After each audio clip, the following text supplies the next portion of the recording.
আমার 1 নম্বর দাবি আছিল কমতা পরিযায়ী পুনর্গঠন, 2 নম্বর দাবি জনজাতিকরণ, 3 নম্বর দাবি আছিল আমার ভাষা সাংবিধানিক অধিকার স্বীকৃতি প্রদান। এই 3টা দাবি নিয়ে আজির প্রতিবাদ আমি সাব্যস্ত করেছিল। ইতিমধ্যে আমার প্রতিবাদ সাব্যস্ত সফল রূপায়ণ হল বলে আমি আশাবাদী। আর আমি স্মারকপত্র যোগে আমি বিডিও স্মারক ভারতের রাষ্ট্রপতি আর প্রধানমন্ত্রী আর গৃহমন্ত্রীক আমি স্মারক প্রদান কৰিছো। আমি কব খুঁজো আমাৰ যেটো কে দিছে যেহেতু আমি সংগঠন আমি লাগি আছো এটা আমাক হ'ব লাগে। আমাক বহুত দিন ধৰি আমাক প্ৰলোভন দি আছে। একচুয়ালি আমাক সেইটো কৰিব নালাগে। আমাৰ যেটো প্ৰাপ্য আমি বিদেশী নহয়, আমি কোনো বাংলাদেশীও নহয়। আমি হচ্ছে নৰনাৰায়ণ বীৰচিলাৰায়ৰ আমি ৰজাৰ বংশধৰ। আমি যেটো মানে অধিকাৰ সেই অধিকাৰটো আমাক লাগে। আমাক যি জ্বলিছে জুই জ্বলিছে সেই জুই জ্বলিব আৰু আগন্তলৈকে আৰু জ্বলি থাকিব।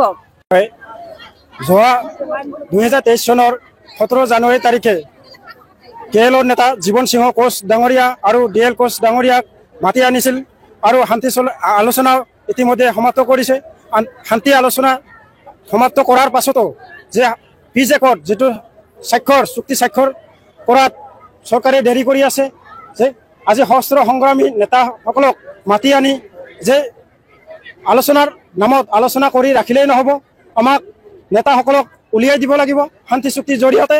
আৰু কমতাপুৰ ৰাজ্য বা পুনৰ্গঠন আৰু কোচ ৰাজবংশীসকলক জনজাতিকৰণ মৰ্যাদা প্ৰদান কৰিব লাগিব আৰু কোচ ৰাজবংশী ভাষাক ভাৰতীয় 8ম অনুসূচীত স্বীকৃতি প্ৰদান কৰিব লাগিব।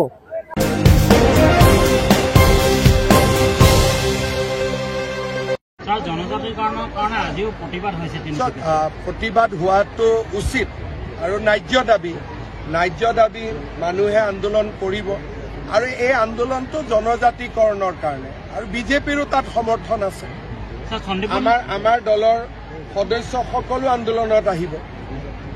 আমিতো এই আন্দোলনত বিজেপিও জড়িত আছে।